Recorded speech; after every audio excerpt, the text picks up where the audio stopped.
Você que pode, abra sua Bíblia no livro de Isaías, profeta Isaías, nosso profeta messiânico, Isaías, no capítulo 64, Isaías 64.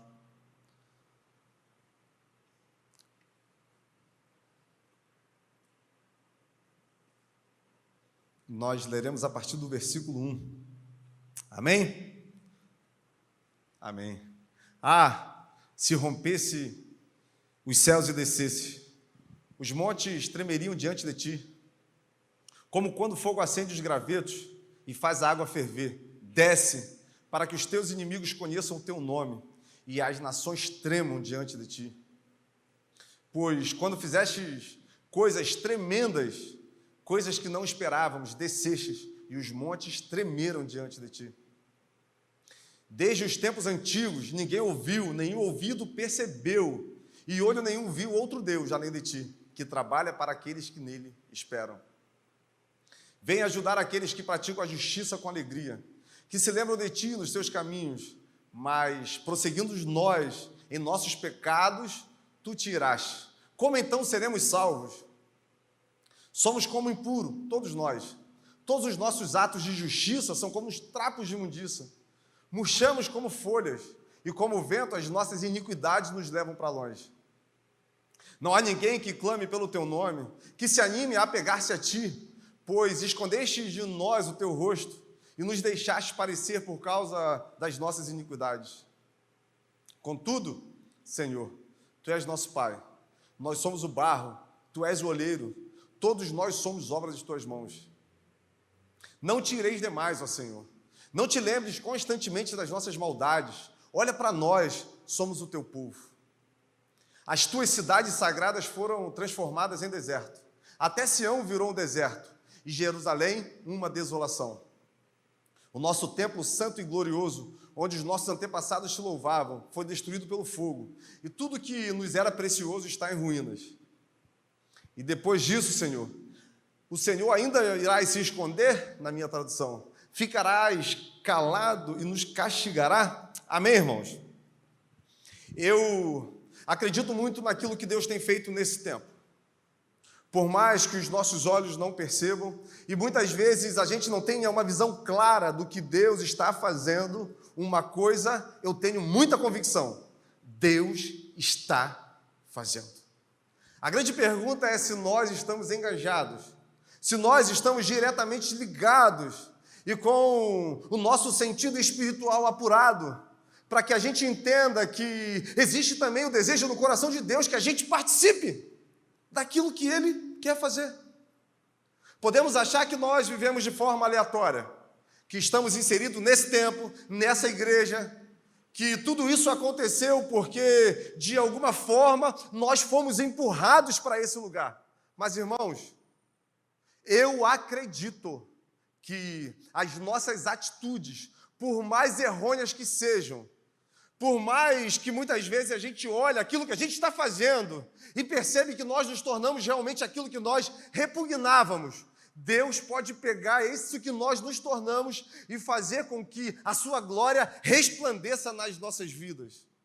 Mas para isso, nós precisamos entender que precisamos de um Salvador que nos liberte de nós mesmos. Porque muitas coisas que nós vivemos não é porque Deus quer que a gente viva, mas são reflexos de escolhas mal feitas, mesmo sabendo aquilo que Deus deseja de nós.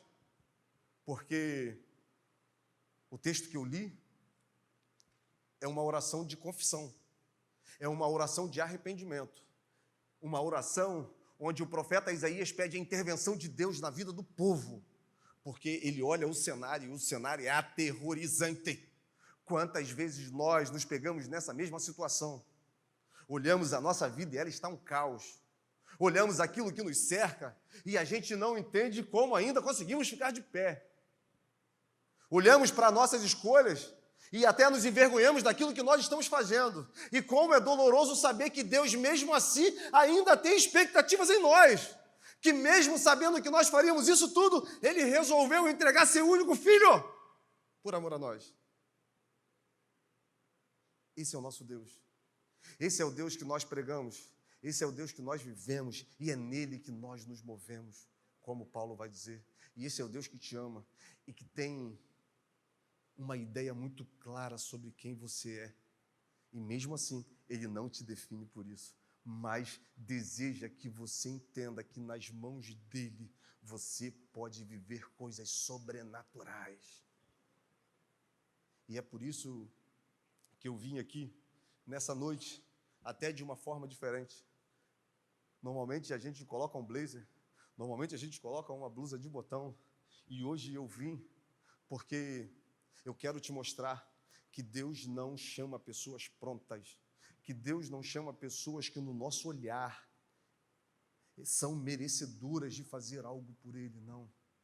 Ele não veio chamar o justo, Ele veio chamar os pecadores ao arrependimento. E é isso que Isaías está reconhecendo nessa última oração do seu livro. Que tudo aquilo que Israel está vivendo é reflexo de escolhas que eles fizeram. Sabe por quê? Porque quando o povo está prestes a entrar na terra prometida, quando o povo está chegando no lugar que Deus prometeu aos pais deles, ali Deus fala algo que é muito interessante. Ele vira para o povo e dá o último discurso. Moisés, já com 120 anos, já passando a liderança, já fazendo a transição com Josué, ele chama o povo e ele escreve o livro de Deuteronômio, onde são conselhos para que quando estivessem no lugar que Deus quisesse, ele não cometesse alguns erros que inviabilizaria aquilo que Deus tem para eles, que faria com que, de alguma forma, eles não vivessem tudo que Deus tem. E Deus fala para aqueles homens, olha, através de Moisés, olha, eu não escolhi vocês porque vocês são fortes. Eu não escolhi vocês porque vocês são numerosos. Ainda tem 7 reinos que precisam ser conquistados, e eu vou entregar esse reino nas suas mãos. Mas, quando vocês chegarem lá, não façam alianças com aqueles povos. Não permita que seus filhos, que suas filhas se casem com aqueles homens. Não deixe que a cultura deles comece a te influenciar. Vivam a liberdade que eu estou propondo a vocês, entendendo que tudo o que vocês precisam para ter realmente uma vida próspera está em mim. E esse povo foi, e entrou nessa terra, e realmente Deus entregou aqueles povos em suas mãos. Deus começou a fazer coisas maravilhosas no meio do povo. Um povo pequeno, que estava em um lugar geograficamente muito vulnerável, mas mesmo assim, nenhum dos seus inimigos conseguiam vencer aquele povo. Mas, mesmo diante desse cenário, mesmo esse povo vivendo coisas extraordinárias em Deus, esse povo falhou em uma coisa. E lá em Juízes, no seu capítulo 1, quando Josué, já com idade muito avançada, já muito perto de morrer, a palavra vai dizer que vem uma nova geração. E essa outra geração não conhece Deus e nem os seus feitos. Um povo que viu a bondade de Deus, um povo que viu coisas sobrenaturais acontecerem, mas um povo que teve muita dificuldade de transmitir esse Deus para os seus filhos. Um povo que não conseguiu refletir para uma outra geração quem era Deus. E eu acredito que nesse tempo, nós que somos pais temos esse desafio. Transmitir esse Deus que nós cremos para os nossos filhos. Fazer com que, de alguma forma, eles tenham experiências. E, principalmente, que eles olhem para nós e vejam esse Deus que nós pregamos. Porque dentro da nossa casa é o lugar que a gente não consegue usar capa, que a gente não consegue usar máscara. E esse povo falhou. E em Juízes 2, fala algo que eu acho muito interessante, onde a palavra vai dizer que o anjo do Senhor vai até o arraial do povo de Deus e tenta lembrar aqueles homens tudo aquilo que Deus já tinha feito. e questiona aquelas pessoas do porquê, mesmo Deus fazendo coisas grandiosas em favor deles, eles agora começam a idolatrar alguns deuses. Agora eles começam a queimar incenso para falsos deuses. E o anjo fala: olha, eu não falei com vocês que tudo que vocês precisavam era obedecer? E, irmãos, talvez essa seja a nossa grande dificuldade, obedecer. Essa semana eu tive a oportunidade de conversar com alguns jovens lá do CEI de Itaboraí, e eu falei para eles como é difícil obedecer. Porque muitas vezes nós já sabemos o que Deus quer da nossa vida. Eu não sei você, mas desde que eu sou muito novo, eu ouço algumas palavras proféticas, eu ouço algumas palavras de direcionamento, onde Deus apontava para um caminho, e esse caminho era a vontade dele para a minha vida. Deus sempre falou de alguma forma que um dia me usaria para trazer a sua palavra. Eu já contei aqui algumas vezes que quando eu nasci, minha avó, ela saiu gritando no hospital: nasceu um pastorzinho, nasceu um pastorzinho. Então, eu sou construído na minha infância ouvindo informações daquilo que Deus já tinha prometido. E eu cresci com Deus apontando esse caminho, com Deus falando aquilo que Ele esperava que eu fizesse. Mas, pastor, então, tudo que eu estou vivendo hoje é porque Deus quer? E eu volto para a introdução dessa palavra, e eu falo: não. Algumas coisas são reflexos de escolhas mal feitas. Alguns trazem no corpo reflexos de escolhas mal feitas.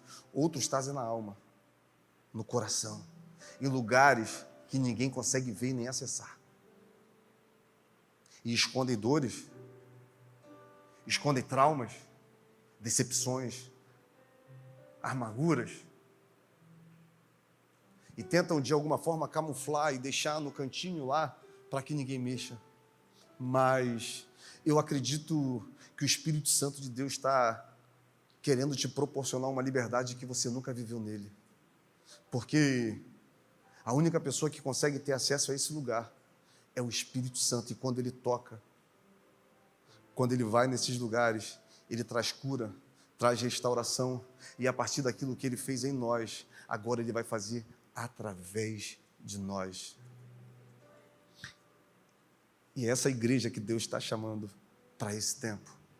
E o anjo falou: e mesmo assim vocês continuam adorando esses deuses, mesmo assim vocês continuam indo para longe de Deus. E, irmãos, existe uma facilidade enorme de nos distanciarmos do caminho do Senhor. É como se, para eu me manter próximo, eu tenho que lutar com todas as minhas forças, com toda a minha convicção, mas parece que um estalo, em um minuto, eu vou para muito longe. E eu posso estar frequentando os cultos, eu posso estar até numa rotina de PG, numa rotina servindo na casa do Senhor, mas dentro do meu coração eu estou distante há algum tempo. E são nesses momentos que orações perigosas precisam ser feitas. É nesse momento que nós precisamos nos rasgar, não as nossas vestes, o nosso coração, e ser sincero diante de Deus. Eu estava, essa semana, conversando com um rapaz, com um homem, e eu fiz uma pergunta para ele, onde eu disse: olha, eu vou te fazer uma pergunta e você não precisa me responder. Você pode até me enganar, mas a duas pessoas você não consegue enganar: a você mesmo e a Deus. E eu perguntei para ele: onde você caiu? Naquela hora, aquele jovem encheu os seus olhos de lágrimas, e ele falou: eu caí em tal lugar. Você chega aqui nessa noite, já passamos da euforia do final de ano, já passamos daquele desejo de mudar o mundo, de mudar a nossa vida, de viver coisas sobrenaturais. Agora a gente já está percebendo que difícil mesmo é mudar quem nós somos. Então, nesse momento de instabilidade emocional, nesse momento onde a razão ela tem muita força dentro de mim, eu gostaria de te fazer essa pergunta: Como você está com Deus, cara? Será que você realmente está vivendo tudo aquilo que Deus quer que você viva? Será que hoje a sua vida é uma vida de obediência, onde é possível que Deus conclua todos os planos e projetos que Ele tem para a sua vida? Quem é você por trás desse sorriso? Quem é você por trás dessa roupa bonita? Como você está? Israel está devastado. Se você depois ler lá em 2 Crônicas, no seu capítulo 36, tudo isso que o profeta orou se tornou real.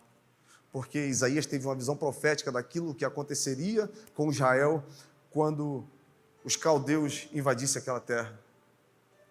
Os templos foram destruídos. Os jovens foram levados cativos. Os príncipes, os sacerdotes foram mortos. Alguns escravizados.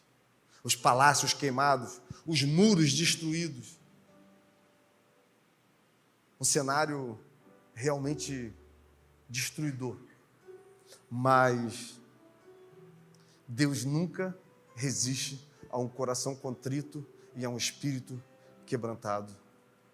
Então, o profeta Isaías agora, ele se rasga e ele faz essa oração. Ah, quem me dera se o Senhor novamente abrisse os céus e viessem. No momento que o povo é levado cativo, as outras nações começam a zombar de Deus. As outras nações começam a dizer que o Deus da Babilônia derrotou o Deus de Israel. E aquilo afligia muito o coração do profeta.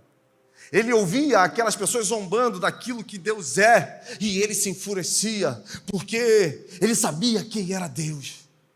Irmãos, nós estamos num tempo onde isso está acontecendo. Pessoas estão zombando daquilo que Deus está fazendo.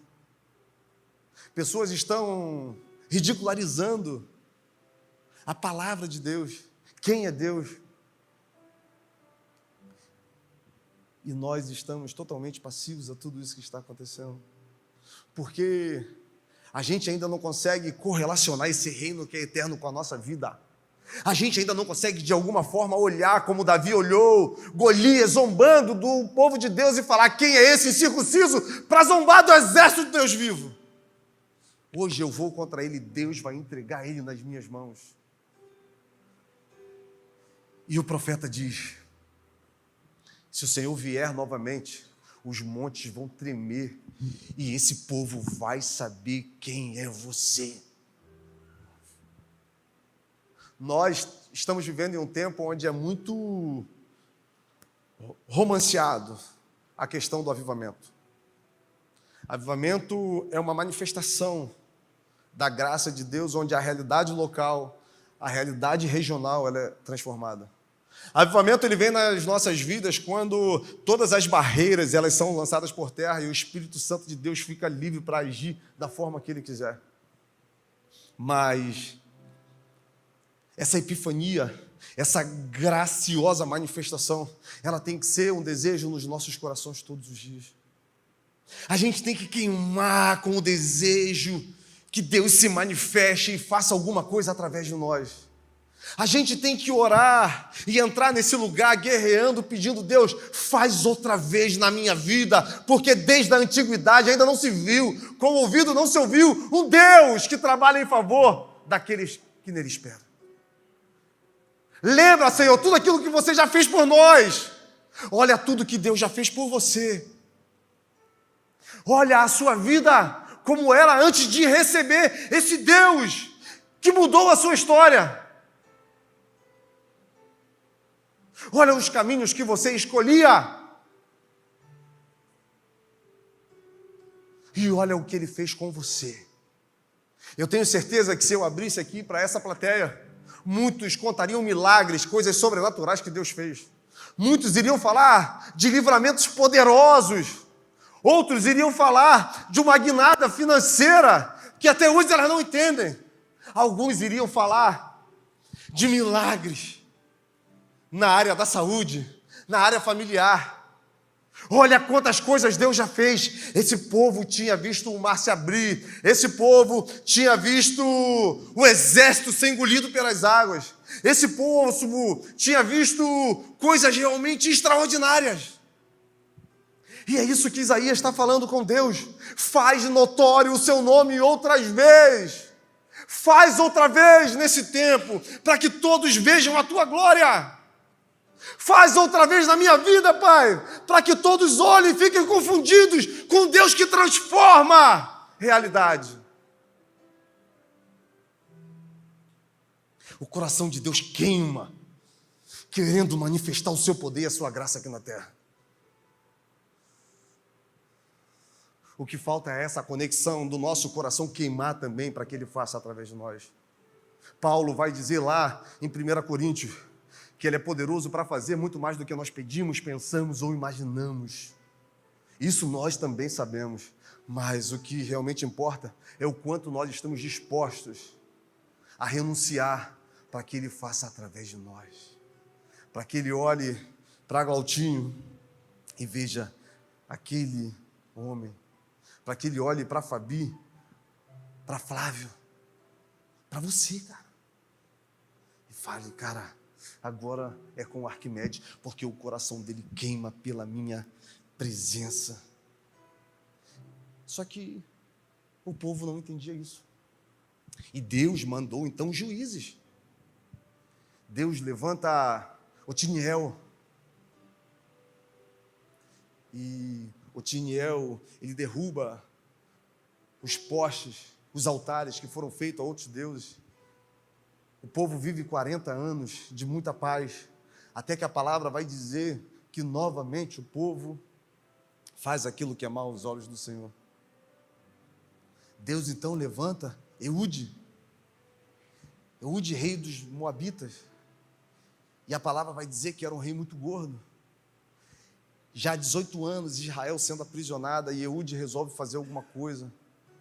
Ele pega uma adaga afiada dos dois lados, pede uma audiência com o rei, e ele enfia essa adaga e diz para o seu povo: olha, Deus mandou que a gente peleje, Deus mandou que a gente marche, Deus mandou que a gente interfira nisso que está acontecendo. E naquela noite Israel conseguiu vencer mais de 10 mil homens. Olha tudo que Deus fez. Olha quantas vezes Deus tentou falar para esse povo: o caminho que vocês estão seguindo, o final é de destruição e de morte. Só que mesmo assim, o povo continuou escolhendo o que era bom aos próprios olhos. Até que em 2 Crônicas 36 vai dizer que já não adiantava mais Deus mandar profetas, porque eles iam lá e matavam. Já não adiantava mais Deus mandar os sacerdotes, porque eles iam lá e matavam. E é nesse momento que Israel ela é tomada pela Babilônia. E a gente chega nesse contexto que a gente está vivendo, porque o profeta Isaías já tinha visto isso acontecer muito antes. Deus já tinha levantado ele, Jeremias, algumas pessoas, para que de alguma forma eles direcionassem o povo a não viver longe de Deus. Irmãos, o meu desejo nessa noite é que você faça uma análise, se você realmente está próximo desse Deus. Se a sua vida hoje, ela está sendo inundada por esse Deus que nós pregamos. Mas pastor, como que eu vou conseguir fazer essa análise na minha vida? Como que eu vou conseguir olhar para aquilo que eu estou fazendo hoje e saber se eu estou seguindo a Deus ou não? É só você ver se você está obedecendo. Aquele que tem os meus mandamentos e obedece é esse que me ama. E aquele que me ama é amado pelo meu Pai. A obediência, ela é o sinal visível do nosso amor a Deus. A busca da santidade é o sinal visível da nossa salvação. E em alguns momentos da nossa vida nós temos que parar e fazer uma análise daquilo que nós estamos nos tornando. Porque é isso que o profeta está fazendo, e ele reconhece: tudo que nós estamos vivendo é por causa dos nossos pecados. A nossa justiça é como um trapo. Não há quem clame, não há quem busque, não há quem faça alguma coisa. Não há quem fique insatisfeito com o que está vivendo a ponto de entregar a vida ao Senhor. Nós apenas estamos vivendo, Pai. Nós apenas estamos seguindo o nosso fluxo. E isso nos trouxe para esse lugar. Isso fez com que hoje nós vivêssemos o pior cativeiro que Israel já viveu. Sabe por quê? Porque eles já estavam no lugar que Deus desejava que eles estivessem. Eles já tinham visto sinais maravilhosos. Eles já tinham visto milagres sobrenaturais. E mesmo assim, eles agora estavam cativos novamente. E muitas vezes com a nossa vida é assim. Deus nos livra, Deus nos limpa, e sem perceber, a gente vai voltando para o mesmo lugar que a gente lutou tanto para sair. A gente vai indo em um fluxo onde as decepções, as marcas, elas tentam desconfigurar, descaracterizar tudo aquilo que Deus já fez por nós.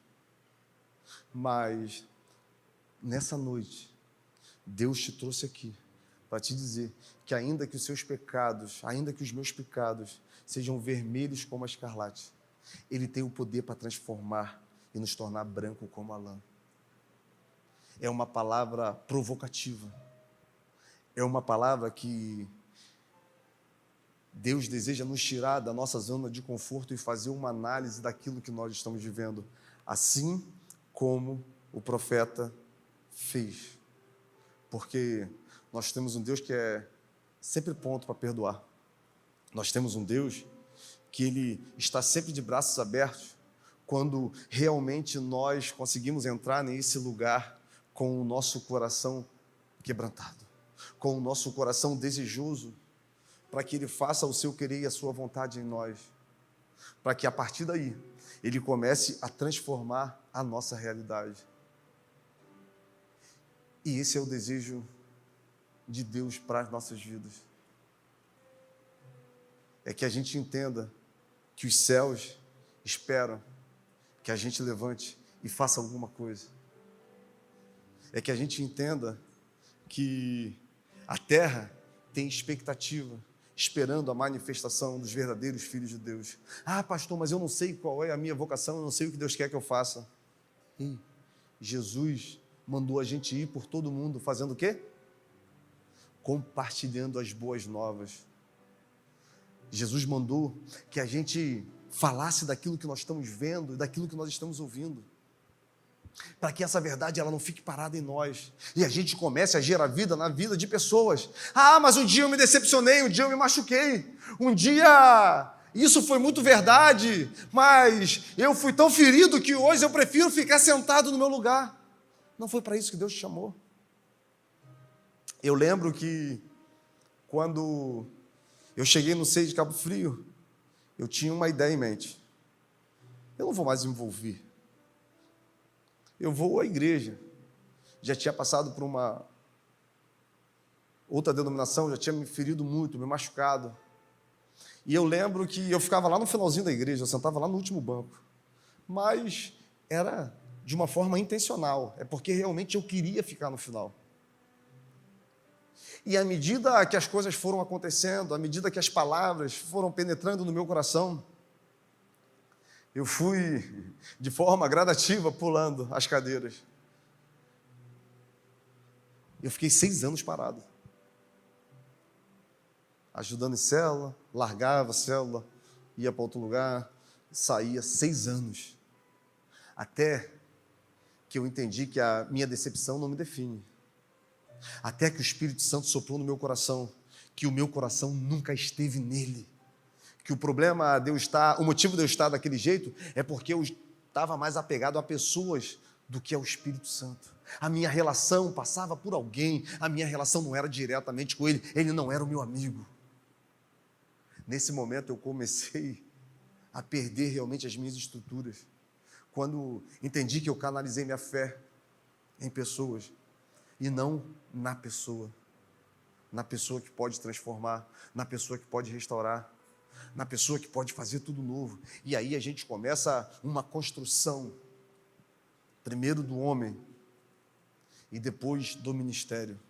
E é isso que Deus deseja fazer nas nossas vidas. É isso que Deus deseja fazer com você. Olha tudo que já foi feito. E o povo está aprisionado. E de uma forma muito intencional, eu li para você o Salmo 126. Depois a gente sabe que Ciro consegue tomar o reino, libertar o povo. E o povo agora vai cantando para casa dos feitos do Senhor. Olha tudo aquilo que já foi feito por você. Olha o que Ele já te deu, cara. O que mais Deus precisa fazer para que você entenda que Ele é o suficiente na sua vida?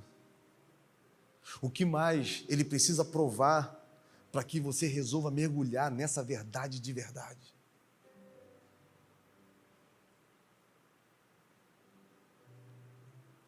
Chega de fugir do que Deus tem para você.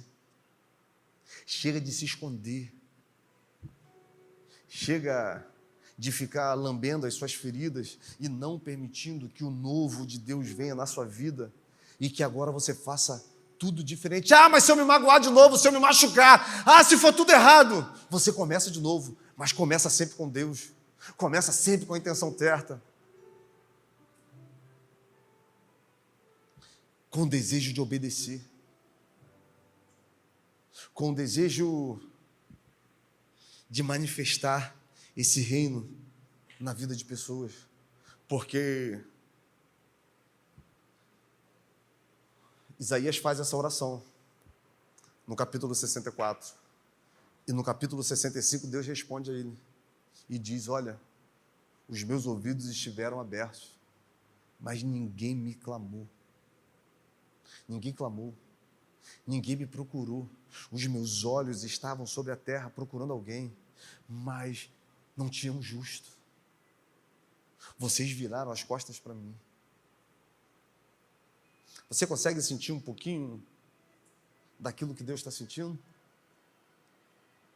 Você consegue entender que algumas atitudes nossas reverberam e entristecem o coração do nosso Deus? Eu queria muito que você saísse nessa noite, desse lugar, olhando Deus como uma pessoa, o Espírito Santo como uma pessoa, como alguém que mesmo sabendo aquilo que nós vamos fazer, espera que a gente faça algumas coisas diferentes. Porque quando a gente entra nesse lugar e o nosso coração quebra, nesse momento Ele vem. Nesse momento Ele restaura, nesse momento Ele renova. Desde a antiguidade ainda não se viu, nem com o ouvido se ouviu. Você acha que vai ser nesse tempo? Você acha que vai ser agora? Você acha que é esse sistema que vai conseguir derrotar esse nosso Deus? Não é. Agora, Ele não vai conseguir derrotar aquilo que Deus quer fazer nesse tempo, mas Ele pode derrotar aquilo que Deus quer fazer na nossa vida. Ele pode, de alguma forma, te manter aprisionado a algumas situações que você viveu e a partir daí você aceitar isso como sendo uma realidade para você. E eu gostaria muito que você ficasse de pé.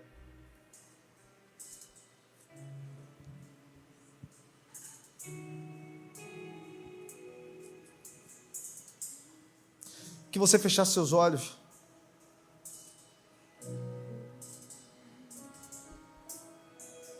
Oh, se você rasgar o céu apenas mais uma vez. Talvez essa tem que ser a sua oração nessa noite. Que você olhe para como você está, aquilo que você se tornou, e consiga balizar se realmente tudo aquilo que Deus falou a seu respeito pode se tornar real.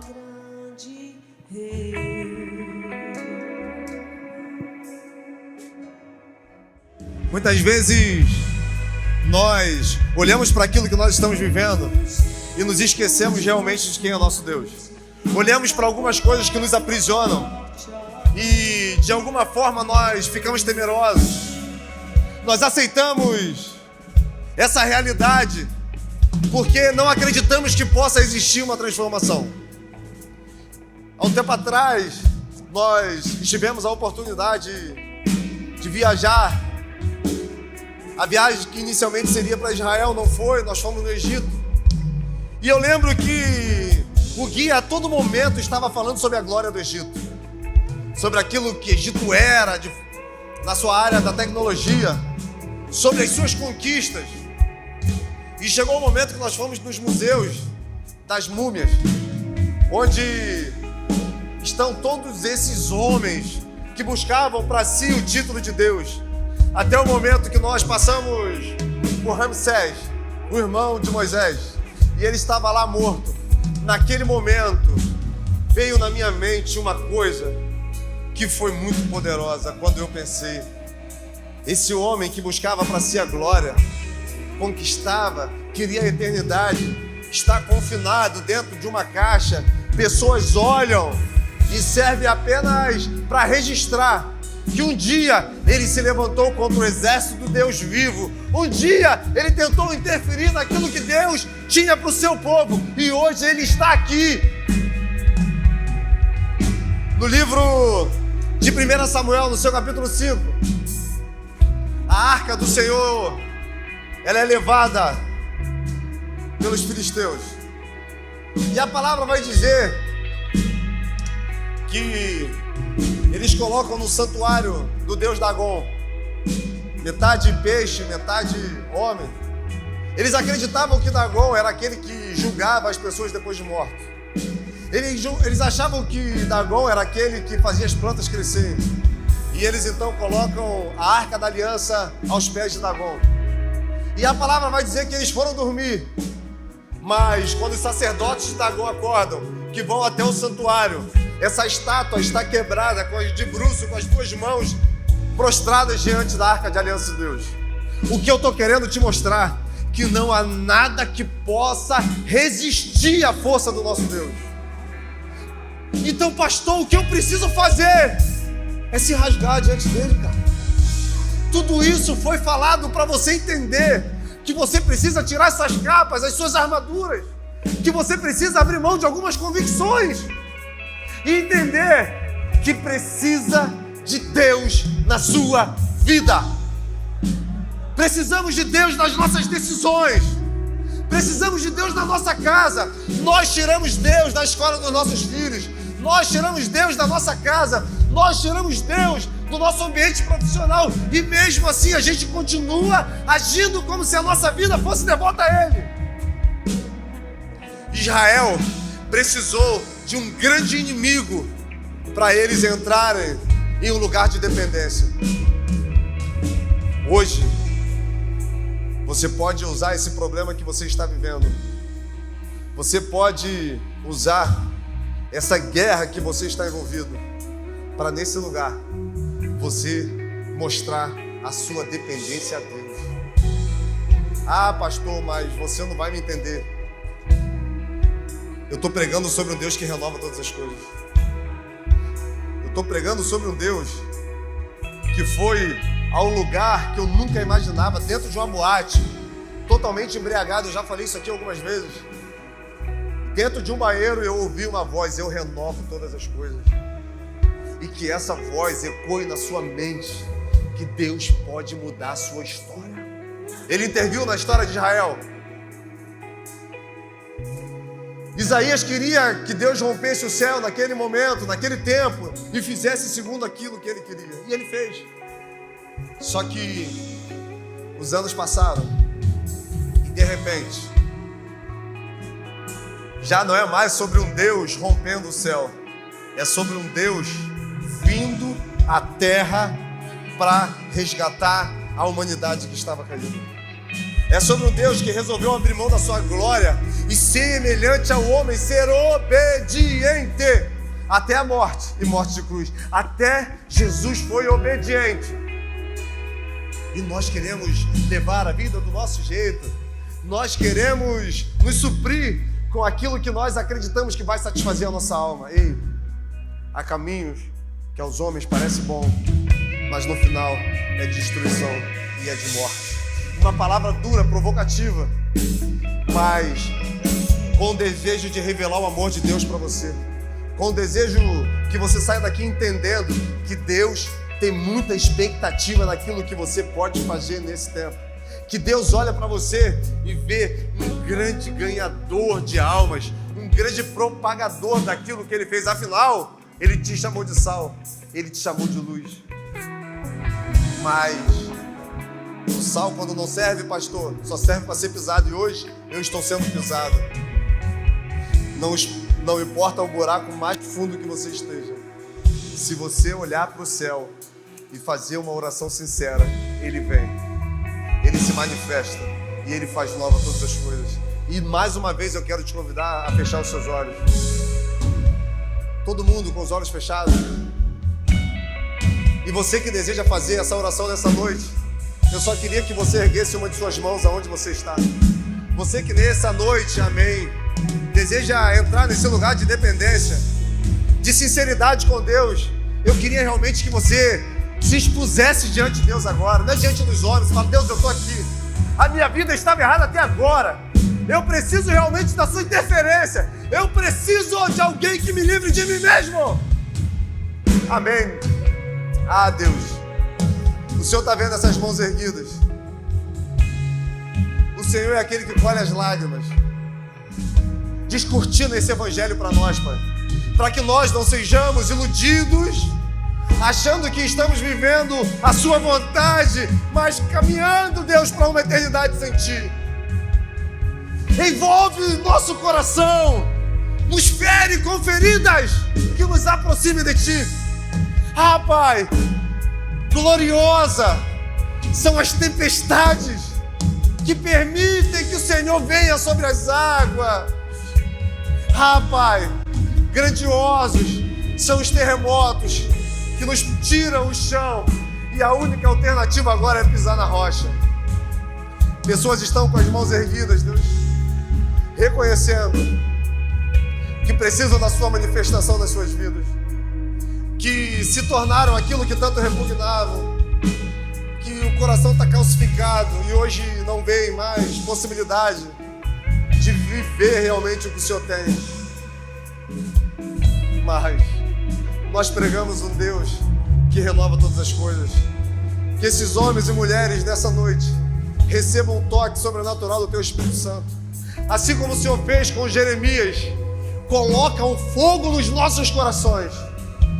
Coloque algo dentro de nós, Pai, que a gente realmente perca o controle e não nos reste outra alternativa a não ser fazer a sua vontade, fazer o seu querer.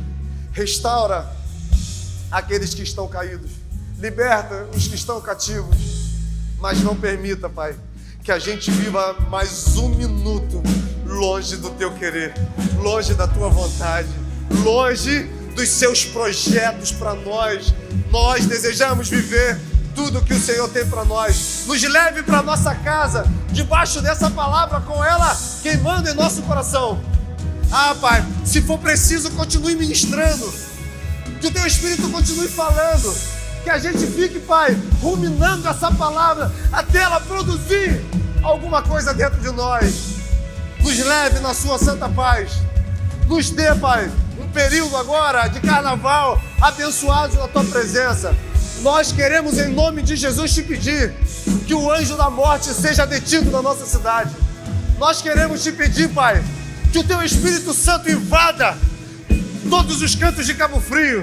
Ah, Pai, onde houver algum jovem, onde houver alguma jovem, um homem ou uma mulher, dispostos, Pai, a fazer loucuras, que o Teu Espírito Santo invada esses lugares, que o Senhor traga à memória momentos que eles já viveram com o Senhor. Ah, Pai, nós queremos, em nome de Jesus, declarar nesse início de feriado que Cabo Frio pertence ao Senhor, que existe uma igreja que acredita que o reino das trevas não tem força contra Deus vivo. Vem mais uma vez e faça através de nós. Vai na paz, meu irmão. Que Deus te abençoe. Que você queime na certeza que Deus vai te usar para transformar a vida de pessoas. Você que recebe, eu quero te convidar a dar uma linda salva de palmas ao Senhor. Vai na paz e tenha a melhor semana da sua vida, em nome de Jesus.